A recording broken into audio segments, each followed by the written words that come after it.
ಯಾರು? ನಿಮ್ಮನ್ನು ಆಹಾರ ಧಾನ್ಯಗಳನ್ನು ಕೊಡುವನು ಯಾರು? ನಿಮ್ಮನ್ನು ಸಂರಕ್ಷಿಸುವನು ಯಾರು? ನೀವು ಮರಣದ ನಂತರ ಎಲ್ಲಿ ಹೋಗಬೇಕು? ಈ ಎಲ್ಲ ಪ್ರಶ್ನೆಗಳನ್ನು ಕೇಳಿದಾಗ ಬಹಳಷ್ಟು ಜನರು ಹೇಳುತ್ತಾರೆ, ಗೊತ್ತಿಲ್ಲ. ನನ್ನ ಆತ್ಮೀಯ ಸಹೋದರ ಸಹೋದರಿಯರೇ, ಆ ಪ್ರಯಾಣಿಕರು ನೀಡಿರುವಂತಹ ಉತ್ತರ ಅದೇ ರೀತಿ ನಮ್ಮದಾಗಿದೆ. ನನ್ನ ಆತ್ಮೀಯ ಸಹೋದರ ಸಹೋದರಿಯರೇ, ಈ ಪ್ರಶ್ನೆಗಳಿಗೆ ಉತ್ತರವನ್ನಾಗಿ ಪವಿತ್ರ ಕುರಾನ್ ಹೇಳುತ್ತದೆ. ಪವಿತ್ರ ಕುರಾನ್ ಹೇಳುತ್ತದೆ, ನಿಮ್ಮನ್ನು ಸೃಷ್ಟಿಸಿದವನು ಯಾರು? ನಿಮ್ಮನ್ನು ಜೀವ ಕೊಡುವನು ಯಾರು? ಮರಣ ಕೊಡುವನು ಯಾರು? ಆಹಾರ ಧಾನ್ಯಗಳನ್ನು ಕೊಡುವನು ಯಾರು ಎಂದು ಎಲ್ಲ ಪ್ರಶ್ನೆಗಳಿಗೆ ಉತ್ತರ ಪವಿತ್ರ ಕುರಾನ್ ನೀಡುತ್ತದೆ. ಅಲ್ಲಾಹನು ತನ್ನ ಪವಿತ್ರ ಕುರಾನಿನ ಸೂರೆ ನಿಸಾ ಅಧ್ಯಾಯ 4 ಸೂಕ್ತ 1 ಅಲ್ಲಾಹನು ಹೇಳುತ್ತಾನೆ, ಓ ಜನರೇ, ಓ ಮಾನವರೇ, ನಾನು ನಿಮ್ಮನ್ನು ಒಂದು ಜೀವದಿಂದ ಸೃಷ್ಟಿಸಿದ್ದೇನೆ. ಆ ಜೀವದಿಂದ ಅದರ ಜೋಡಿಯನ್ನಾಗಿ ಮಾಡಿದ್ದೇನೆ. ಆ ಜೋಡಿಗಳಿಂದ ಹಲವಾರು ಸ್ತ್ರೀ ಪುರುಷರುಗಳನ್ನು ನಾನು ಉಂಟು ಮಾಡಿದ್ದೇನೆ ಎಂದು ಅಲ್ಲಾಹನು ತನ್ನ ಪವಿತ್ರ ಕುರಾನ್ ಹೇಳುತ್ತಿದ್ದಾನೆ. ಈ ಪವಿತ್ರ ಕುರಾನಿನಿಂದ ಸ್ಪಷ್ಟವಾಗಿರುವಂತಹ ವಿಷಯ, ನಮ್ಮ ಸೃಷ್ಟಿಕರ್ತನು ಆ ಅಲ್ಲಾಹನಾಗಿದ್ದಾನೆ. ಅವನೇ ನಮ್ಮನ್ನು ಒಂದು ಜೀವದಿಂದ ಸೃಷ್ಟಿಸಿದ್ದಾನೆ ಹಾಗೂ ಅದರ ಜೋಡಿಯನ್ನಾಗಿ ಮಾಡಿ ಅದರಿಂದ ಹಲವಾರು ಸ್ತ್ರೀ ಪುರುಷರುಗಳನ್ನು ಉಂಟು ಮಾಡಿದ್ದಾನೆ. ಅದೇ ರೀತಿಯಾಗಿ ಅಲ್ಲಾಹನು ತನ್ನ ಪವಿತ್ರ ಕುರಾನಿನ ಸೂರೆ ಹುಜರಾತ್ ಅಧ್ಯಾಯ 49 ಸೂಕ್ತ 13 ಹೇಳುತ್ತಾನೆ, ಓ ಜನರೇ, ಓ ಮಾನವರೇ, ನಾವು ನಿಮ್ಮನ್ನು ಒಂದು ಗಂಡು ಮತ್ತು ಒಂದು ಹೆಣ್ಣಿನಿಂದ ಸೃಷ್ಟಿಸಿದ್ದೇವೆ.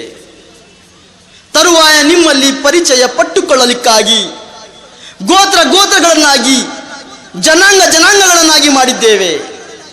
ನಿಮ್ಮಲ್ಲಿ ಅತಿ ಹೆಚ್ಚು ಪ್ರೀತಿಗೆ ಪಾತ್ರನಾದವನು ದೇವಭಕ್ತಿ ಉಳ್ಳವನಾಗಿದ್ದಾನೆ.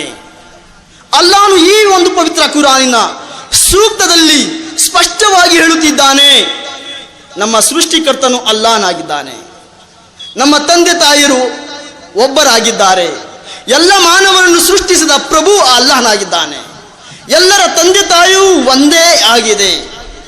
ನನ್ನ ಆತ್ಮೀಯ ಸಹೋದರರೇ, ಈ ಒಂದು ಪವಿತ್ರ ಕುರಾನಿನಿಂದ ಅರ್ಥವಾಗಿರುವಂತಹ ವಿಷಯ, ನಮ್ಮ ಸೃಷ್ಟಿಕರ್ತ ಅಲ್ಲಾಹನಾಗಿದ್ದಾನೆ. ಮತ್ತು ನಮ್ಮನ್ನು ಆಹಾರ ಧಾನ್ಯಗಳನ್ನು ನೀಡುವನು ಯಾರು?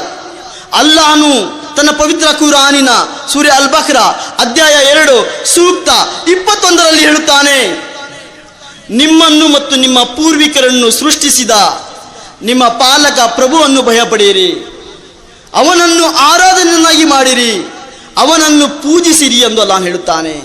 ಅದೇ ರೀತಿಯಾಗಿ ಅದೇ ಪವಿತ್ರ ಕುರಾನಿನ ಸೂರೆ ಅಲ್ ಬಕ್ರಾ ಅಧ್ಯಾಯ 2 ಸೂಕ್ತ 22 ಅಲ್ಲಾಹ್ ಹೇಳುತ್ತಾನೆ, ಈ ಭೂಮಿಯನ್ನು ನಿಮಗೆ ಹಾಸಿಗೆಯನ್ನಾಗಿ ಹಾಸಿ ಆಕಾಶವನ್ನು ಮೇಲ್ಛಾವಣಿಯನ್ನಾಗಿ ಮಾಡಿ ಆ ಆಕಾಶದಿಂದ ಮಳೆಯನ್ನು ಸುರಿಸಿ ತರಹದ ಬೆಳೆಗಳನ್ನು ಉತ್ಪತ್ತಿ ಮಾಡಿ ಆಹಾರವನ್ನಾಗಿ ನೀಡುವನು ನಾನಾಗಿದ್ದೇನೆ. ಇದನ್ನು ಅರಿತಿರುತ್ತಾ ಇದನ್ನು ನೀವು ತಿಳಿದುಕೊಂಡು ನನ್ನನ್ನು ಆರಾಧಿಸಿ ಎಂದು ಅಲ್ಲಾಹನು ಹೇಳುತ್ತಿದ್ದಾನೆ.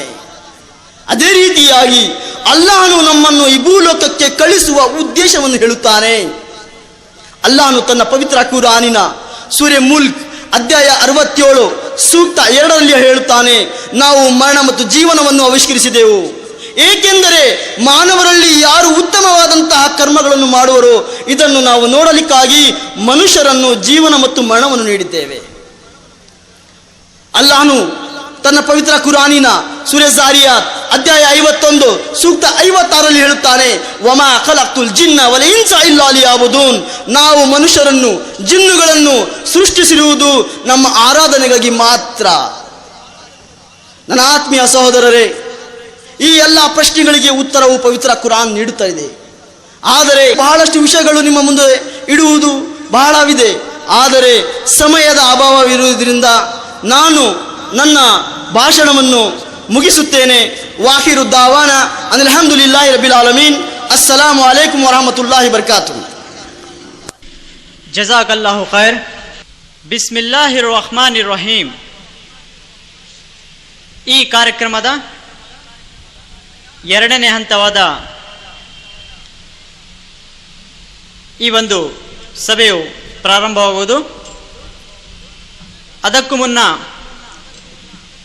ಈ ಒಂದು ಸಭೆಯಲ್ಲಿ ಉಪಸ್ಥಿತರಿರುವ ಶ್ರೀ ಡಾಕ್ಟರ್ ಮಹಂತ ಸ್ವಾಮಿಗಳು ಚಿತ್ತರಗಿ ಇವರಿಗೆ ಇಸ್ಲಾಮಿಕ್ ರಿಸರ್ಚ್ ಸೆಂಟರ್ ಪರವಾಗಿ ನಾನು ಹೃತ್ಪೂರ್ವಕ ಸ್ವಾಗತವನ್ನು ಕೋರುತ್ತಿದ್ದೇನೆ. ಅದೇ ರೀತಿಯಲ್ಲಿ ಡಿಸ್ಕವರ್ ಇಸ್ಲಾಮಿಕ್ ಎಜುಕೇಷನಲ್ ಟ್ರಸ್ಟ್ನ ಅಧ್ಯಕ್ಷರಾಗಿರುವಂತಹ ಉಮರ್ ಶರೀಫ್ ಇವರನ್ನು ಸಹ ನಾನು ಈ ಕಾರ್ಯಕ್ರಮಕ್ಕೆ ಸ್ವಾಗತವನ್ನು ಕೋರುತ್ತೇನೆ. ಹಾಗೂ ಈ ಒಂದು ಕಾರ್ಯಕ್ರಮಕ್ಕೆ ಮುಖ್ಯ ಪ್ರವಚನಕಾರರಾಗಿ ಆಗಮಿಸಿರುವ ಶ್ರೀ ಗುರು ಮಹಾಂತ ಸ್ವಾಮಿಗಳು ಚಿತ್ತರಗಿ ಇವರನ್ನು ವೇದಿಕೆ ಮೇಲೆ ಆಹ್ವಾನಿಸುತ್ತೇನೆ. ಶ್ರೀ ಗುರು ಮಹಾಂತ ಸ್ವಾಮಿಗಳು ಚಿತ್ತರಗಿ.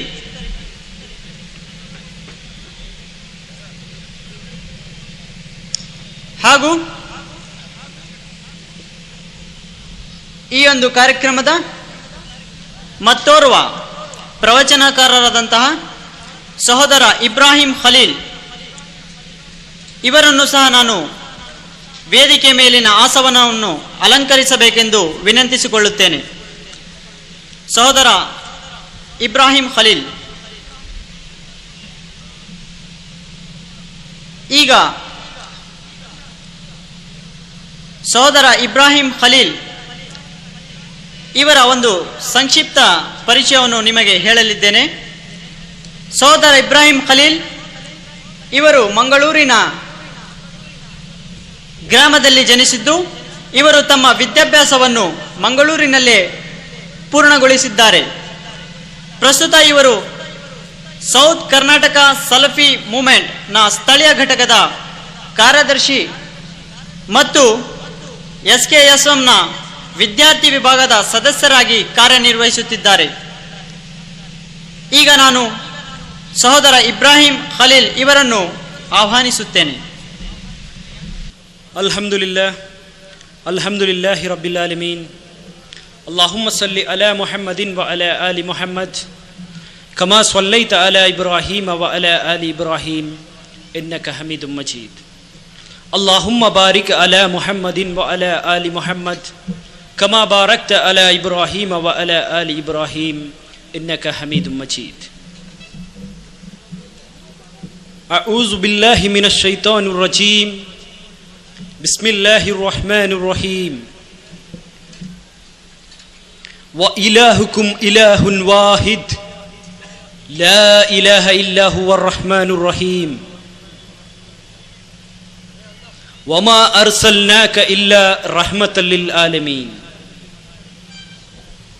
ಅಲ್ಲಾಹುಮ್ಮ ರಬ್ಬಿಶ್ರಹ್ ಲೀ ಸ್ವದ್ರಿ ವಯಸ್ಸಿರ್ ಲೀ ಅಮ್ರಿ ವಹ್ಲಲ್ ಉಕ್ದತಂ ಮಿನ್ ಲಿಸಾನಿ ಯಫ್ಕಹು ಕೌಲಿ. ವೇದಿಕೆಯಲ್ಲಿ ಉಪಸ್ಥಿತರಿರುವಂತಹ ಗಣ್ಯ ಅತಿಥಿಗಳೇ, ಇಲ್ಲಿ ಬಂದು ಸೇರಿದಂತಹ ಸಹೋದರರೇ, ಸಹೋದರಿಗಳೇ, ಅದೇ ರೀತಿ ನನ್ನ ಮಾತುಗಳನ್ನು ಹತ್ತಿರದಿಂದಲೂ ದೂರದಿಂದಲೂ ಆಲಿಸುತ್ತಿರುವಂತಹ ಈ ಊರಿನ ಸಹೃದಯಿ ಬಂಧುಗಳೇ, ನಿಮ್ಮೆಲ್ಲರನ್ನ ಈ ಕಾರ್ಯಕ್ರಮಕ್ಕೆ ಇಸ್ಲಾಮಿನ ಶೈಲಿಯಲ್ಲಿ ಸ್ವಾಗತಿಸುತ್ತಾ ಇದ್ದೇನೆ. ಅಸ್ಸಲಾಮು ಅಲೈಕುಂ ವರಹಮತುಲ್ಲಾ. ಸೃಷ್ಟಿಕರ್ತನಾದಂತಹ ಅಲ್ಲಾಹನ ಶಾಂತಿಯು ಕರುಣೆಯು ನಿಮ್ಮ ಮೇಲಿರಲಿ. ನಾವು ಒಂದಲ್ಲ ಒಂದು ಕಾರಣದಿಂದ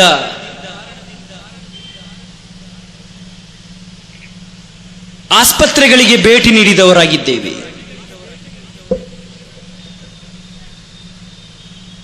ಇತ್ತೀಚೆಗೆ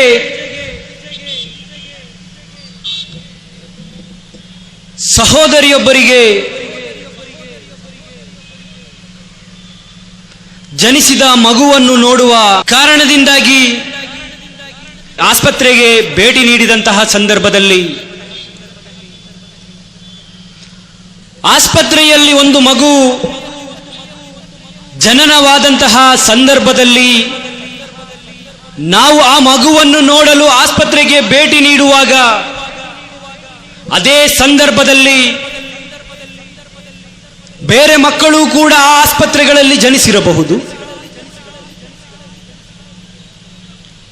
ಅಲ್ಲಿ ಜನಿಸಿದಂತಹ ಅಥವಾ ಜನಿಸುವಂತಹ ಮಕ್ಕಳ ಸೃಷ್ಟಿ ಪ್ರಕ್ರಿಯೆಯಲ್ಲಿ ನಾವು ಎಲ್ಲ ರೀತಿಯಲ್ಲಿ ಒಂದೇ ತರವಾಗಿ ನಾವು ಕಾಣುತ್ತೇವೆ. ಅಲ್ಲಿ ಜನಿಸಿರುವ ಮಕ್ಕಳಲ್ಲಿ ಹಿಂದೂ ಸಹೋದರಿಗೆ ಜನಿಸಿದಂತಹ ಮಗುವಾಗಿರಬಹುದು, ಕ್ರೈಸ್ತವ ಸಹೋದರಿಗೆ ಜನಿಸಿದಂತಹ ಮಗುವಾಗಿರಬಹುದು, ಇನ್ನು ಮುಸ್ಲಿಂ ಸಹೋದರಿಗೆ ಜನಿಸಿದಂತಹ ಒಂದು ಮಗುವಾಗಿರಬಹುದು. ಈ ಯಾವುದೇ ಮಕ್ಕಳನ್ನ ನಾವು ಗಮನಿಸಿದಾಗ ಮುಸ್ಲಿಂ ಸಹೋದರಿಗೆ ಜನಿಸಿದ ಮಗುವಿಗಿದ್ದಂತಹ ಕಣ್ಣು, ಕಿವಿ, ಮುಖ, ಕೈ ಕಾಲುಗಳು, ತಲೆ ಇತ್ಯಾದಿಗಳೆಲ್ಲ ಅದೇ ರೀತಿಯಲ್ಲಿ ಅಲ್ಲಿ ಜನಿಸಿದಂತಹ ಹಿಂದೂ ಸಹೋದರಿಯ ಮಗುವಿಗಿರುವಾಗ, ಕ್ರೈಸ್ತವ ಸಹೋದರಿಯ ಮಗುವಿಗಿರುವಾಗ, ಒಟ್ಟಿನಲ್ಲಿ ಮುಸ್ಲಿಮನೆಂದು ಕರೆಸಿಕೊಳ್ಳುವಂತಹ ವ್ಯಕ್ತಿಗಳಿಗೆ ಅಥವಾ ಮುಸ್ಲಿಮರೆನಿಸಿಕೊಂಡವರು, ಕ್ರೈಸ್ತವರೆನಿಸಿಕೊಂಡವರು, ಹಿಂದೂಗಳೆನಿಸಿಕೊಂಡವರ ಪ್ರತಿಯೊಬ್ಬರ ಜನ್ಮವನ್ನು ನಾವು ಪರಿಶೋಧಿಸುವಾಗ ಪ್ರತಿಯೊಬ್ಬರ ಸೃಷ್ಟಿ ಪ್ರಕ್ರಿಯೆಯೂ ಕೂಡ ನಡೆದಿರುವುದು ಒಂದೇ ತೆರನಾಗಿದೆ, ಯಾವುದೇ ವ್ಯತ್ಯಾಸವಿಲ್ಲದೆ. ಹಾಗಿರುವಾಗ ಒಂದಂತೂ ನಾವು ಚಿಂತಿಸಬೇಕಾಗಿದೆ. ಈ ಸೃಷ್ಟಿ ಪ್ರಕ್ರಿಯೆಯ ವಿಚಾರದಲ್ಲಿ, ಅತ್ಯಂತ ಸೂಕ್ಷ್ಮ ವಿಚಾರದಲ್ಲಿಯೂ ಕೂಡ ನಮ್ಮ ತಂದೆಯ ವೀರ್ಯದ ಧಾತುವನ್ನ ನಮ್ಮ ತಾಯಿಯ ಉದರಗಳೊಳಗೆ ತಲುಪಿಸಿ ಆ ತಾಯಿಯ ಉದರಗಳೊಳಗೆ ಸೃಷ್ಟಿ ಪ್ರಕ್ರಿಯೆಯ ಒಂದು ಘಟ್ಟದಿಂದ ಇನ್ನೊಂದು ಘಟ್ಟವಾಗಿ ಘಟ್ಟವನ್ನು ದಾಟಿಕೊಂಡು ಮುಂದುವರಿದು ನಾವು ಈ ಭೂಮಿಯಲ್ಲಿ ಮನುಷ್ಯ ಮಗುವಾಗಿ ಜನಿಸುವಾಗ ನಾವು ಆಲೋಚಿಸಬೇಕಾದಂತಹ ಒಂದು ವಿಚಾರವಿದೆ. ಅದೇನೆಂದರೆ ನಮ್ಮನ್ನೆಲ್ಲರನ್ನು ಸೃಷ್ಟಿಸಿದಂತಹ ಅದು ಹಿಂದೂ ಮಗುವಾಗಿರಲಿ, ಕ್ರೈಸ್ತವ ಮಗುವಾಗಿರಲಿ, ಮುಸ್ಲಿಂ ಮಗುವಾಗಿರಲಿ, ಒಟ್ಟಿನಲ್ಲಿ ಎಲ್ಲರನ್ನೂ ಸೃಷ್ಟಿಸಿದಂತಹ ಸೃಷ್ಟಿಕರ್ತನು ಒಬ್ಬನೇ ಆಗಿದ್ದಾನೆ. ಯಾಕೆಂದರೆ ನಮ್ಮೆಲ್ಲರ ಸೃಷ್ಟಿ ಪ್ರಕ್ರಿಯೆಯೂ ಕೂಡ ನಡೆದಿರುವುದು ಒಂದೇ ತೆರನಾಗಿದೆ, ಯಾವುದೇ ವ್ಯತ್ಯಾಸವಿಲ್ಲ. ಹಾಗಿರುವಾಗ ನಾವು ಜಾತಿ ಧರ್ಮಗಳ ಗೋಡೆಯ ನಡುವೆ ನಾವು ಬದುಕುತ್ತಿರುವುದಾದರೂ ಅದಕ್ಕೆ ಕಾರಣವಾದರೂ ಏನು ಎಂಬುದನ್ನು ನಾವು ಯಾವತ್ತಾದರೂ ಚಿಂತಿಸಿದ್ದೇವೆಯಾ? ಯಾಕೆಂದರೆ ಆ ಸೃಷ್ಟಿಕರ್ತನಂತೂ ಖಂಡಿತ ನಮ್ಮ ನಡುವೆ, ಹಿಂದೂಗಳ ನಡುವೆ, ಕ್ರೈಸ್ತರ ನಡುವೆ, ಮುಸ್ಲಿಮರ ನಡುವೆ ಜಾತಿ ಧರ್ಮಗಳ ಗೋಡೆಯನ್ನಿಟ್ಟಿಲ್ಲ. ಬದಲಾಗಿ ಸೃಷ್ಟಿಕರ್ತನು ಮನುಷ್ಯರೆಲ್ಲರ ಸುತ್ತಲೂ ಗೋಡೆಯನ್ನಿಟ್ಟಿದ್ದಾನೆ. ನೀವು ಸರಿಯಾದ ಮಾರ್ಗದಲ್ಲಿ ಸಂಚರಿಸಬೇಕು. ಆ ಸೃಷ್ಟಿಕರ್ತನ ನಿಯಮ ನಿರ್ದೇಶನಗಳನ್ನು ಜೀವನದಲ್ಲಿ ಅಳವಡಿಸಿಕೊಂಡು ಮೋಕ್ಷದ ಮಾರ್ಗದಲ್ಲಿ ಹೋಗಿ ಸೇರಬೇಕು ಎಂಬಂತಹ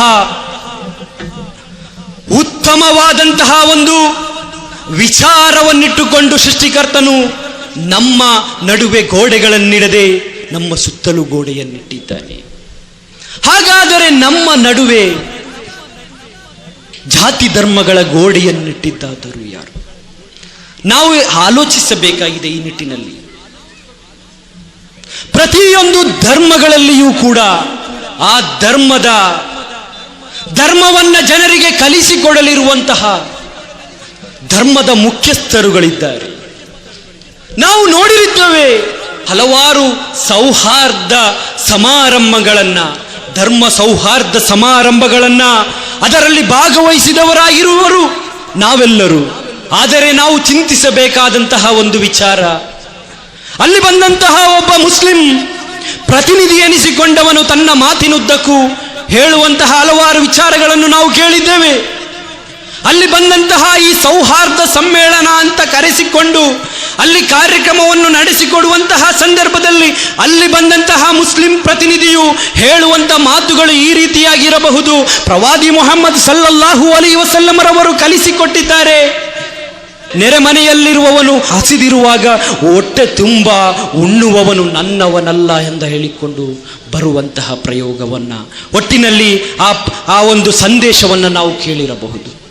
ಅದೇ ರೀತಿ ಹಿಂದೂ ಪ್ರತಿನಿಧಿಯಾಗಿ ಬಂದಂತಹ ವ್ಯಕ್ತಿಗಳು ಹೇಳುವುದನ್ನು ನಾವು ಕೇಳುತ್ತೇವೆ. ಸರ್ವೇ ಜನ ಸುಖಿನೋ ಭವಂತು, ವಸುದೈವ ಕುಟುಂಬಕಂ. ನಾವೆಲ್ಲರೂ ಒಂದೇ ಕುಟುಂಬ, ಎಲ್ಲರೂ ಸುಖ ಶಾಂತಿಯಿಂದ ಬದುಕಬೇಕು ಎಂಬಂತಹ ವಿಚಾರವನ್ನ ಬೋಧಿಸುವುದನ್ನು ಕೂಡ ನಾವು ಕೇಳಿರುತ್ತೇವೆ. ಇನ್ನು ಕ್ರೈಸ್ತವ ಸಹೋದರ ಪ್ರತಿನಿಧಿಯಾಗಿ ಬಂದಂತಹ ಫಾದರ್ ರವರು ಕೂಡ ಮಾತನಾಡುವುದನ್ನು ನಾವು ಕೇಳುತ್ತೇವೆ.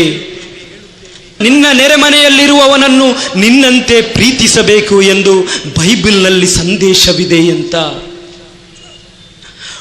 ಈ ಸಂದೇಶವನ್ನು ನೀಡುವಂತಹ ಪ್ರತಿನಿಧಿಗಳನ್ನು ನಾವು ನೋಡಿರುತ್ತೇವೆ. ತನ್ನ ಮುಂಭಾಗದಲ್ಲಿರುವಂತಹ ಸಭಿಕರನ್ನ ಸಂತೋಷಪಡಿಸುವ ಏಕೈಕ ಉದ್ದೇಶದಿಂದ ಮಾತ್ರ ಇವರೆಲ್ಲ ಈ ರೀತಿಯಲ್ಲಿ ಮಾಡುತ್ತಾರೋ ಅಲ್ಲವೋ ಎಂಬುದನ್ನು ನಾವು ಚಿಂತಿಸಬೇಕಾಗಿದೆ. ಯಾಕೆಂದರೆ ಈ ಎಲ್ಲ ಸೌಹಾರ್ದ ಸಮ್ಮೇಳನಗಳಲ್ಲಿ ನಾವು ಗಮನಿಸಬೇಕಾದಂತಹ ಒಂದು ವಿಚಾರ, ಯಾವತ್ತಿಗೂ ಕೂಡ ಧರ್ಮ ಸೌಹಾರ್ದತೆ ನಡೆಯಲು ಸಾಧ್ಯವೇ ಇಲ್ಲ. ಬದಲಾಗಿ ನಡೆಯಬೇಕಾದುದು ಮನುಷ್ಯ ಸೌಹಾರ್ದತೆಯಾಗಿದೆ.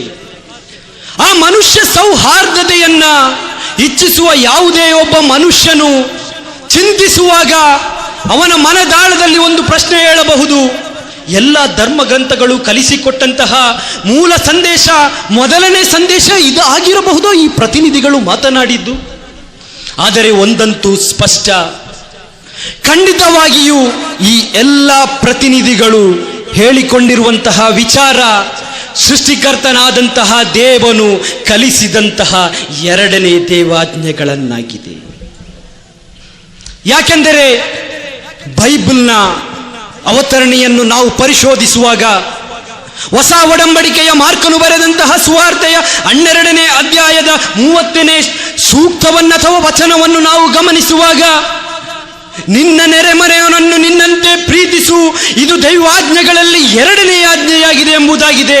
ಹಾಗಾದರೆ 1ನೇ ಆಜ್ಞೆಯನ್ನ ನಮ್ಮ ನಡುವೆ ನಮ್ಮ ನೇತಾರರೆನಿಸಿಕೊಂಡವರು ಮುಚ್ಚಿಟ್ಟಿದ್ದಾರೆ ಎಂಬುದಂತೂ ಪರಮ ಸತ್ಯವಾಗಿದೆ. ಹಾಗಾದರೆ ನಾವು 1ನೇ ವೇದ ಸಂದೇಶದ ಕಡೆಗೆ ನಾವು ಬರಬೇಕಾಗಿದೆ. ಆ ವೇದ ಸಂದೇಶವೇನೆಂದರೆ, ನಮ್ಮ ಸ್ವಾಮೀಜಿಗಳಿಗೆ ಗೊತ್ತಿರಬಹುದು, ಏಕಂ ಬ್ರಹ್ಮಂ ದ್ವಿತೀಯ ನಾಸ್ತೆ ನೇನಾ ನಾಸ್ತಿ ಕಿಂಚನ್ ಅಂತ ಹಿಂದೂ ವೇದಾಂತ ಬ್ರಹ್ಮಸೂತ್ರ ಕಲಿಸಿಕೊಡುತ್ತಾ ಇದೆ. ಭಗವಂತನು ಒಬ್ಬನೇ, ದ್ವಿತೀಯನಿಲ್ಲ, ಇಲ್ಲ ಇಲ್ಲ ಸ್ವಲ್ಪವೂ ಕೂಡ ಇಲ್ಲ ಅಂತ ಹಿಂದೂ ವೇದಾಂತ ಬ್ರಹ್ಮಸೂತ್ರ ಕಲಿಸಿಕೊಡುತ್ತಿರುವಾಗ, ಬೈಬಲ್ನಲ್ಲಿ ಹೊಸ ಒಡಂಬಡಿಕೆಯ ಮಾರ್ಕನು ಬರೆದಂತಹ ಸುವಾರ್ತೆಯ 12ನೇ ಅಧ್ಯಾಯದ 29ನೇ ವಚನವು ನಮಗೆ ಕಲಿಸಿಕೊಡುತ್ತಾ ಇದೆ. ಧರ್ಮಶಾಸ್ತ್ರಿಯೊಬ್ಬನು ಬಂದು ಯೇಸು ಕ್ರಿಸ್ತರಲ್ಲಿ ಕೇಳುತ್ತಿರುವಂತಹ ಒಂದು ಪ್ರಶ್ನೆ, ದೈವಾಜ್ಞೆಗಳಲ್ಲಿ ಮೊದಲನೇ ದೈವಾಜ್ಞೆ ಯಾವುದು ಎಂದು ಕೇಳಿದಂತಹ ಸಂದರ್ಭದಲ್ಲಿ ಯೇಸು ಕ್ರಿಸ್ತರು ಅವರಿಗೆ ನೀಡುವಂತಹ ಉತ್ತರ, ಓ ಇಸ್ರಾಯೇಲೇ ಕೇಳು, ನಮ್ಮ ದೇವನಾದ ಕರ್ತನು ಏಕೈಕ ಕರ್ತನಾಗಿರುತ್ತಾನೆ. ಅವನನ್ನು ನೀನು ಪೂರ್ಣ ಬಲದಿಂದಲೂ ಪೂರ್ಣ ಮನಸ್ಸಿನಿಂದಲೂ ಪೂರ್ಣ ಶಕ್ತಿಯಿಂದಲೂ ಪೂರ್ಣ ಹೃದಯದಿಂದಲೂ ನೀನು ಪ್ರೀತಿಸು. ಇದು ದೈವಾಜ್ಞೆಗಳಲ್ಲಿ ಮೊದಲನೇ ದೈವಾಜ್ಞೆಯಾಗಿದೆ. ಅದೇ ರೀತಿ ನಿನ್ನ ನೆರೆಮನೆಯವನನ್ನು ನೀನು ನಿನ್ನಂತೆ ಪ್ರೀತಿಸು. ಇದು ದೈವಾಜ್ಞೆಗಳಲ್ಲಿ 2ನೇ ದೈವಾಜ್ಞೆಯಾಗಿದೆ. ದಿವ್ಯ ಕುರ್ಆನಿನ 2ನೇ ಅಧ್ಯಾಯ 163ನೇ ಸೂಕ್ತದಲ್ಲಿ ಕಲಿಸಿಕೊಡುತ್ತಾ ಇದೆ. ಮನುಷ್ಯ ರಾಶಿಗೆ ಕಲಿಸಿಕೊಡುತ್ತಾ ಇರುವಂತಹ ಸಂದೇಶ, ವ ಇಲಾಹುಕುಂ ಇಲಾಹುನ್ ವಾಹಿದ್ ಲಾ ಇಲಾಹ ಇಲ್ಲಾ ಹುವರ್ ರಹ್ಮಾನುರ್ ರಹೀಮ್. ಆ ಪರಮ ದಯಾಮಯನು ಕರುಣಾನಿಧಿಯೂ ಆದ ಸೃಷ್ಟಿಕರ್ತನಾದ ಅಲ್ಲಾಹನಲ್ಲದೆ ಇನ್ನೊಬ್ಬ ಆರಾಧ್ಯನಿಲ್ಲ. ಹಾಗಾದರೆ 3 ಧರ್ಮಗ್ರಂಥಗಳು ನಮಗೆ ಕಲಿಸಿಕೊಟ್ಟಂತಹ ಏಕ ಸಂದೇಶವಾಗಿದೆ. ನಮ್ಮನ್ನು ಸೃಷ್ಟಿಸಿದ ಸೃಷ್ಟಿಕರ್ತನೊಬ್ಬನೇ, ಆ ಸೃಷ್ಟಿಕರ್ತನನ್ನು ಮಾತ್ರ ನಾವು ಆರಾಧಿಸಬೇಕಾಗಿದೆ. ಇಂದು ನಾವು ನೋಡುತ್ತಾ ಇದ್ದೇವೆ, ನಮ್ಮ ಸಮಾಜದ ನಡುವೆ ನಮ್ಮ ಸಹೋದರರೆನಿಸಿಕೊಂಡವರ ಅವರು ಯಾವುದನ್ನೆಲ್ಲ ಆರಾಧಿಸುತ್ತಾ ಇದ್ದಾರೆ. ಕೆಲವೊಂದು ತಾಸುಗಳಿಗೆ ನಾವು ಯಾವುದೇ ಧರ್ಮದವರಾಗಿರದೆ ಕೇವಲ ಮನುಷ್ಯರಾಗಿದ್ದೇವೆ ಎಂದು ನಾವು ಚಿಂತಿಸುವ ಆ ನಿಟ್ಟಿನಲ್ಲಿ ನಾವು ಚಿಂತಿಸುವಾಗ, ಮನುಷ್ಯರಲ್ಲಿ ಕೆಲವರು ಕಲ್ಲುಗಳನ್ನು ಆರಾಧಿಸುವವರಿದ್ದಾರೆ, ಮುಳ್ಳನ್ನು ಆರಾಧಿಸುವ ಆರಾಧಿಸುವವರಿದ್ದಾರೆ, ಹುಲ್ಲನ್ನು ಆರಾಧಿಸುವವರಿದ್ದಾರೆ, ನಾಗನನ್ನು ಆರಾಧಿಸುವವರಿದ್ದಾರೆ, ತೇಗದ ಮರವನ್ನು ಆರಾಧಿಸುವವರಿದ್ದಾರೆ, ಹಾವನ್ನು ಆರಾಧಿಸುವವರಿದ್ದಾರೆ, ಗೋವನ್ನು ಆರಾಧಿಸುವವರಿದ್ದಾರೆ, ಹೂವನ್ನು ಆರಾಧಿಸುವವರಿದ್ದಾರೆ, ಮೃತರನ್ನು ಆರಾಧಿಸುವವರಿದ್ದಾರೆ, ಜೀವಂತರನ್ನು ಆರಾಧಿಸುವವರಿದ್ದಾರೆ, ಆಯುಧಗಳನ್ನು ಆರಾಧಿಸುವವರಿದ್ದಾರೆ, ಸಮಾಧಿಗಳನ್ನು ಆರಾಧಿಸುವವರಿದ್ದಾರೆ, ಜಲದಿಗಳಲ್ಲಿರುವವುಗಳನ್ನು ಆರಾಧಿಸುವವರಿದ್ದಾರೆ, ಜಲದಿಗಳನ್ನು ಆರಾಧಿಸುವವರಿದ್ದಾರೆ, ಸೂರ್ಯನನ್ನು, ಚಂದ್ರನನ್ನು, ನಕ್ಷತ್ರ ತಾರೆಗಳನ್ನು ಆರಾಧಿಸುವವರಿದ್ದಾರೆ, ದರ್ಗಗಳಲ್ಲಿರುವವುಗಳನ್ನು, ದುರ್ಗಗಳಲ್ಲಿರುವವುಗಳನ್ನು ಆರಾಧಿಸುವರು ನಮ್ಮ ಮನುಷ್ಯ ಸಹೋದರರ ನಡುವೆ ಇದ್ದಾರೆ. ಹಾಗಾದರೆ ನಾವು ಆಲೋಚಿಸಬೇಕಾಗಿದೆ, ಇವುಗಳು ನಮ್ಮನ್ನು ಸೃಷ್ಟಿಸಿದವುಗಳ. 1 ಗಂಟೆಯಲ್ಲಿ 300 ಲೀಟರ್ ರಕ್ತದಷ್ಟು ರಕ್ತವನ್ನ 60,000 ಮೈಲಿನಷ್ಟಿರುವ ನಮ್ಮ ನರನಾಡಿಗಳಿಗೆ ನಾವು ಭ್ರೂಣಾವಸ್ಥೆಯಲ್ಲಿ 22 ದಿನದಲ್ಲಿರುವಾಗಿನಿಂದ ಹಿಡಿದು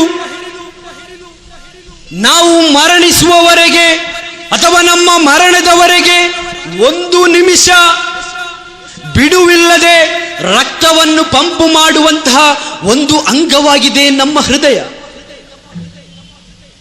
ಈ ಹೃದಯವನ್ನ ನಾವು ಆರಾಧಿಸುತ್ತಿರುವಂತಹ ಕಲ್ಲು, ಹುಲ್ಲು ಅಥವಾ ಇತ್ಯಾದಿ ಇತ್ಯಾದಿ ಇತ್ಯಾದಿಗಳೆಲ್ಲ ಸೃಷ್ಟಿಸಿದವುಗಳಾಗಿದ್ದೇವೆ, ನಮಗೆ ಅವರು ನೀಡಿದಂತಹ ಕೊಡುಗೆಗಳಾಗಿದ್ದೇವೆ. ಇನ್ನು ನಮ್ಮ ಕಿವಿಯನ್ನು ನಮಗೆ ಕೊಟ್ಟಂತಹ ಕಿವಿ ಅತ್ಯಮೂಲ್ಯ ಅಂಗವು, ನಮಗೆ ಆ ರೀತಿಯಲ್ಲಿ ಅವರು ನಮಗೆ ದಯಪಾಲಿಸಿದವುಗಳ, ಅಥವಾ ನಮ್ಮ ಕಣ್ಣನ್ನು ಈ ನಾವು ಆರಾಧಿಸುವಂತಹ ವಸ್ತುಗಳು ದಯಪಾಲಿಸಿದವುಗಳ ಎಂಬುದನ್ನು ನಾವು ಚಿಂತಿಸಬೇಕಾಗಿದೆ. ಹಾಗಾದರೆ ವೇದ ಗ್ರಂಥಗಳಲ್ಲಿ ನಾವು ಪ್ರಯಾಣವನ್ನು ಬೆಳೆಸುವುದಾದರೆ ವೇದ ಗ್ರಂಥಗಳು ನಮಗೆ ಉತ್ತರವನ್ನು ನೀಡುತ್ತದೆ. ನಾವು ಆರಾಧಿಸುವಂತಹ ವಸ್ತುಗಳೆಲ್ಲ ನಮಗೆ ಹೃದಯವನ್ನಾಗಲಿ, ನಮ್ಮ ಕಿವಿಯನ್ನಾಗಲಿ, ಕಣ್ಣನ್ನಾಗಲಿ ಅಥವಾ ಇತರ ಅವಯವಗಳನ್ನಾಗಲಿ ದಯಪಾಲಿಸುವುದಲ್ಲ. ನಾನು ಸುಳ್ಳು ಹೇಳುತ್ತಾ ಇಲ್ಲ.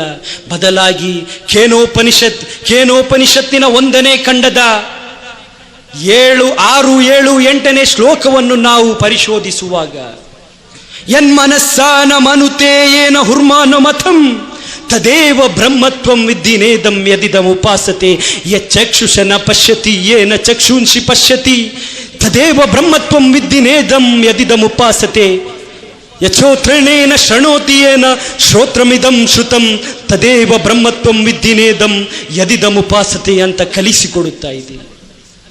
ನಿನ್ನ ಮನಸ್ಸಿನಲ್ಲಿ ನಿನಗೆ ಆ ದೇವನನ್ನು ಮನನ ಮಾಡಿಕೊಳ್ಳಲು ಸಾಧ್ಯವಿಲ್ಲ. ಬದಲಾಗಿ ನೀನು ನಿನ್ನ ಮನಸ್ಸಿನಲ್ಲಿ ಇತರ ಎಲ್ಲ ವಿಚಾರವನ್ನು ಮನನ ಮಾಡಲು ಯಾರು ಶಕ್ತಿಯನ್ನು ನೀಡಿದ್ದಾನೋ ಅವನನ್ನು ನೀನು ನಿನ್ನ ಸೃಷ್ಟಿಕರ್ತನೆಂದು ತಿಳಿ, ನಿನ್ನ ದೇವನೆಂದು ತಿಳಿ. ಅಲ್ಲಿಗೆ ಮುಗಿಸುವುದಿಲ್ಲ. ಮುಂದಕ್ಕೆ ಕೇನೋಪನಿಷತ್ತು ನಮಗೆ ಕಲಿಸಿಕೊಡುತ್ತಾ ಇದೆ, ನಿನ್ನ ಕಣ್ಣಿನಲ್ಲಿ ನಿನಗೆ ದೇವನನ್ನು ನೋಡಲು ಸಾಧ್ಯವಿಲ್ಲ. ಬದಲಾಗಿ ನಿನ್ನ ಕಣ್ಣಿನಲ್ಲಿ ಉಳಿದವುಗಳನ್ನೆಲ್ಲ ನೋಡಲಿರುವಂತಹ ಶಕ್ತಿಯನ್ನು ನೀಡಿದವನಾರೋ, ಆ ದೃಷ್ಟಿಶಕ್ತಿಯನ್ನು ನೀಡಿದವನಾರೋ ಅವನನ್ನು ನೀನು ಸೃಷ್ಟಿಕರ್ತನೆಂದು ತಿಳಿ ಅಥವಾ ದೇವನೆಂದು ತಿಳಿ. ನಿನ್ನ ಕಿವಿಯಲ್ಲಿ ಆ ದೇವನ ಮಾತುಗಳನ್ನು ಕೇಳಲು ಸಾಧ್ಯವಿಲ್ಲ. ಬದಲಾಗಿ ಆ ಕಿವಿಯಲ್ಲಿ ಉಳಿದೆಲ್ಲವರ ಮಾತುಗಳನ್ನ, ಇತರ ಎಲ್ಲ ವಿಷಯಗಳನ್ನ ಕೇಳಲಿರುವ ಶಕ್ತಿಯನ್ನು ನೀಡಿದವನಾರೋ ಅವನನ್ನು ನೀನು ನಿನ್ನ ಸೃಷ್ಟಿಕರ್ತನೆಂದು ತಿಳಿ. ಅಲ್ಲದೆ ಜನರು ಇದು ಎಂದು ಪೂಜಿಸುವುದನ್ನಲ್ಲ, ಆರಾಧಿಸುವುದನ್ನಲ್ಲ, ಪ್ರಾರ್ಥಿಸುವುದನ್ನಲ್ಲ ಎಂದು ಕೇನೋಪನಿಷತ್ ಒಂದು ಕಡೆ ಕಲಿಸಿಕೊಡುತ್ತಿರುವಾಗ, ದಿವ್ಯ ಕುರ್ಆನ್ 16ನೇ ಅಧ್ಯಾಯದ 78ನೇ ಸೂಕ್ತದಲ್ಲಿ ಕಲಿಸಿಕೊಡುತ್ತಾ ಇದೆ, ವಲ್ಲಾಹು ಅಖ್ರಜಕುಂ ಮಿನ್ ಬುತೂನಿ ಉಮ್ಮಹಾತಿಕುಂ ಲಾ ತಅಲಮೂನ ಶೈಆ ವಜಅಲ ಲಕುಮುಸ್ ಸಮಅ ವಲ್ ಅಬ್ಸಾರ ವಲ್ ಅಫ್ಇದ ಲಅಲ್ಲಕುಂ ತಶ್ಕುರೂನ್. ಸೃಷ್ಟಿಕರ್ತನಾದಂತಹ ಅಲ್ಲಾಹನಾಗಿರುತ್ತಾನೆ. ನೀವು ಏನು ತಿಳಿಯದ ಒಂದು ಅವಸ್ಥೆಯಲ್ಲಿ ನಿಮ್ಮನ್ನು ನಿಮ್ಮ ತಾಯಂದಿರ ಉದರಗಳಿಂದ ಹೊರತಂದವನಾಗಿರುತ್ತಾನೆ. ಅವನಾಗಿರುತ್ತಾನೆ ನಿಮಗೆ ನೋಡಲಿರುವಂತಹ ದೃಷ್ಟಿಶಕ್ತಿಯನ್ನು, ಕೇಳಲಿರುವಂತಹ ಕಿವಿಯನ್ನು, ಚಿಂತಿಸಲಿರುವಂತಹ ಮನಸ್ಸನ್ನು ದಯಪಾಲಿಸಿದವನು ಅವನಾಗಿರುತ್ತಾನೆ. ನೀವು ಅವನಿಗೆ ಕೃತಜ್ಞತೆಯನ್ನು ಸಲ್ಲಿಸುವುದಕ್ಕೋಸ್ಕರ. ಅದೇ ರೀತಿ ಈ ವಿಚಾರದಲ್ಲಿರುವಂತಹ ವಚನಗಳು ಕೂಡ ನಮಗೆ ಬೈಬಲ್ನಲ್ಲಿ ನೋಡಬಹುದಾಗಿದೆ. ಹಾಗಾದರೆ ಒಂದಂತೂ ಸ್ಪಷ್ಟ, ನಮ್ಮ ಕಣ್ಣಿನಲ್ಲಿ ನಾವು ಯಾವುದನ್ನು ನೋಡಿ ನಮ್ಮ ದೇವರೆಂದು ಕಂಡುಕೊಂಡಿದ್ದೇವೆಯಾ, ನಮ್ಮ ಆರಾಧ್ಯರೆಂದು ನಾವು ಕಂಡುಕೊಂಡಿದ್ದೇವೆಯಾ, ಅವುಗಳು ದೇವರಲ್ಲ ಎಂದು ಧರ್ಮಗ್ರಂಥಗಳು ನಮಗೆ ಕಲಿಸಿಕೊಡುತ್ತಿರುವಾಗ ದಿವ್ಯ ಕುರ್ಆನ್ ನಮಗೆ ಇನ್ನೊಂದು ಕಡೆ ಕಲಿಸಿಕೊಡುತ್ತಾ ಇದೆ. 6ನೇ ಅಧ್ಯಾಯ ಸೂರಾ ಅನ್ಆಮ್ನ 103ನೇ ಸೂಕ್ತದಲ್ಲಿ ಲಾ ತುದ್ರಿಕುಲ್ ಅಬ್ಸಾರ್ ವಹುವ ಯುದ್ರಿಕುಲ್ ಅಬ್ಸಾರ್, ದೃಷ್ಟಿಗಳು ಅವನನ್ನು ಕಾಣಲಾರವು, ಆದರೆ ದೃಷ್ಟಿಗಳನ್ನು ಅವನು ಕಾಣುತ್ತಾನೆ. ಇಂತಹ ಉದಾತ್ತ ಸಂದೇಶವನ್ನಾಗಿದೆ ಧರ್ಮ ಗ್ರಂಥಗಳು ನಮಗೆ ಕಲಿಸಿಕೊಡುತ್ತಾ ಇರುವುದು. ಹಾಗಿರುವಾಗ ಇಂದು ನಾವು ನಮ್ಮ ದೇವರೆಂದು, ನಮ್ಮ ಆರಾಧ್ಯರೆಂದು, ನಮ್ಮ ಪೂಜೆ ಪುರಸ್ಕಾರಗಳನ್ನು, ಬಲಿಗಳನ್ನು, ಹರಕೆಗಳನ್ನು, ನಮ್ಮ ಹವಿಸ್ಸನ್ನು ನಾವು ಅರ್ಪಿಸುತ್ತಿರುವುದಾದರೂ ಈ ವೇದಗಳು ಕಲಿಸಿಕೊಟ್ಟಂತಹ ಸೃಷ್ಟಿಕರ್ತನನ್ನಾಗಿದೆಯೇ ಅಲ್ಲವೋ ಎಂಬುದನ್ನು ನಾವು ಚಿಂತಿಸಬೇಕಾಗಿದೆ. ಆ ನಿಟ್ಟಿನಲ್ಲಿ ನಾವು ಚಿಂತಿಸುವಾಗ ಒಂದಂತೂ ಸ್ಪಷ್ಟ, ನಮಗೆ ಆಯಾ ಕಾಲಘಟ್ಟದಲ್ಲಿ ಸತ್ಯ ಸಂದೇಶವನ್ನು ಜನರೆಡೆಗೆ ತಲುಪಿಸುವುದಕ್ಕೋಸ್ಕರ ಸೃಷ್ಟಿಕರ್ತನು ಯುಗ ಪುರುಷರನ್ನ ಅಥವಾ ಪ್ರವಾದಿಗಳನ್ನ ಜನಸಮೂಹದ ಕಡೆ ಕಳುಹಿಸಿಕೊಡುತ್ತಾನೆ ಎಂದು ವೇದ ಗ್ರಂಥಗಳು ಕಲಿಸಿಕೊಡುತ್ತಾ ಇದೆ.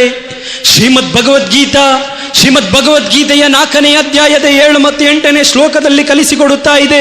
ಯದಾ ಯದಾ ಹಿ ಧರ್ಮಸ್ಯ ಗ್ಲಾನಿರ್ಭವತಿ ಭಾರತ ಅಭ್ಯುತ್ಥಾನಮಧರ್ಮಸ್ಯಂ ತದಾತ್ಮಾನಂ ಸೃಜಾಮ್ಯಹಂ ಪರಿತ್ರಾಣಾಯ ಸಾಧೂನಾಂ ವಿನಾಶಾಯ ಚತುಷ್ಕೃತಾಂ ಧರ್ಮ ಸಂಸ್ಥಾಪನಾರ್ಥಾಯ ಸಂಭವಾಮಿ ಯುಗೆ ಯುಗೆ ಅಂತ ಕಲಿಸಿಕೊಡುತ್ತಿರುವಾಗ ಎಲ್ಲಿ ನ್ಯಾಯಕ್ಕೆದುರಾಗಿ ಅನ್ಯಾಯವು ದ್ವಿಮುಖವಾಗುತ್ತಿರುತ್ತದೋ, ಎಲ್ಲಿ ಧರ್ಮಕ್ಕೆದುರಾಗಿ ಅಧರ್ಮವು ಮೇಲೆ ಬರುತ್ತಾ ಇರುತ್ತದೋ, ಎಲ್ಲಿ ನೀತಿಗೆದುರಾಗಿ ಅನೀತಿಯು ಮೇಲೆ ಬರುತ್ತಾ ಇರುತ್ತದೋ, ಅಲ್ಲೆಲ್ಲ ನ್ಯಾಯವನ್ನು ಎತ್ತಿ ಹಿಡಿಯಲು, ಧರ್ಮವನ್ನು ಸಂಸ್ಥಾಪಿಸಲು, ನೀತಿಯನ್ನು ಎತ್ತಿ ಹಿಡಿಯಲು ಅಲ್ಲಿ ಯುಗ ಪುರುಷರು ಬರುತ್ತಾರೆ ಎಂದು ಶ್ರೀಮದ್ ಭಗವದ್ಗೀತೆ ಕಲಿಸಿಕೊಡುತ್ತಿರುವಾಗ ದಿವ್ಯ ಕುರ್ಆನಿನ 14ನೇ ಅಧ್ಯಾಯದ 4ನೇ ಸೂಕ್ತದಲ್ಲಿ ಕಲಿಸಿಕೊಡುತ್ತಾ ಇದೆ.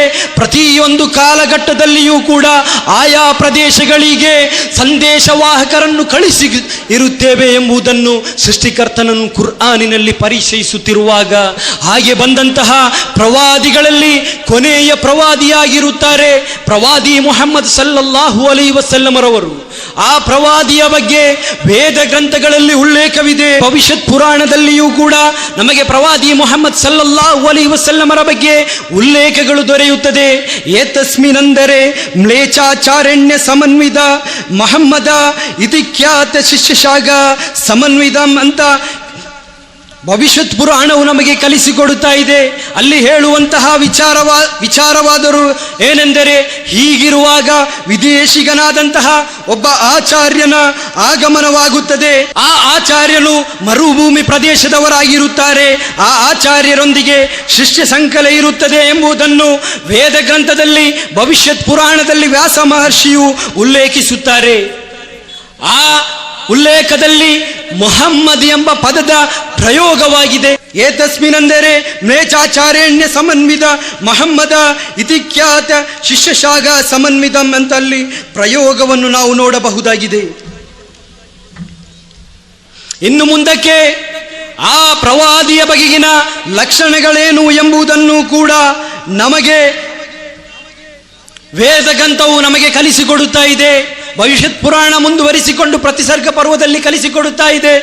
ಲಿಂಗಚ್ಛೇದಿ ಶಿಕಾಯಿನ ಸ್ಮಶ್ರುಧಾರಿ ಸದುಷಕ ಉಚ್ಚಾಲಯ ಪಿ ಸರ್ವಭಕ್ಷಿ ಭವಿಷ್ಯತಿ ವಿನಾಕಾಲಂಚ ವಶವಾಸ್ತೆ ಶಾಂಬಕ್ಷಾಯ ಮತ ಮಮ ಮುಸಲನೈವ ಸಂಸ್ಕಾರ ಕುಶೈರಿ ಭವಿ ಭವಿಷ್ಯತಿ ತಸ್ಮಾನ್ನು ಸಲವಾಂದೋಯಿ ಜಾತಾಯೋ ಧರ್ಮದೂಷಕ ಹಿತಪೇಶಾಚ ಧರ್ಮಶ್ಚ ಭವಿಷ್ಯತಿ ಮಾಯಾಕೃತ ಅಂತ ಅಲ್ಲಿ ಕಲಿಸಿಕೊಡುತ್ತಾ ಇದೆ. ಅದರಲ್ಲಿ ಬರುವಂತಹ ಪ್ರಯೋಗವೇನೆಂದರೆ, ಆ ಪ್ರವಾದಿಯು ಜುಟ್ಟನ್ನಿಡುವುದಿಲ್ಲ, ಬದಲಾಗಿ ಗಡ್ಡವನ್ನಿಡುತ್ತಾರೆ. ಅವರ ಅನುಯಾಯಿಗಳು ಕೂಡ ಗಡ್ಡವನ್ನಿಡುತ್ತಾರೆ. ಅವರು ಲಿಂಗಚ್ಛೇದವನ್ನು ಮಾಡುತ್ತಾರೆ ಅಥವಾ ಮುಂಜಿ ಕರ್ಮವನ್ನು ನಿರ್ವಹಿಸುತ್ತಾರೆ, ಸುನ್ನತ್ ಕರ್ಮವನ್ನು ನಿರ್ವಹಿಸುತ್ತಾರೆ. ಅದಲ್ಲದೆ ಅವರು ಸೃಷ್ಟಿಕರ್ತನನ್ನು ಮಾತ್ರ ಆರಾಧಿಸಲು, ಸೃಷ್ಟಿಕರ್ತನನ್ನು ಆರಾಧಿಸುವತ್ತ ಜನರನ್ನು ಆಹ್ವಾನಿಸುತ್ತಾರೆ. ಮತ್ತು ಅದೇ ರೀತಿ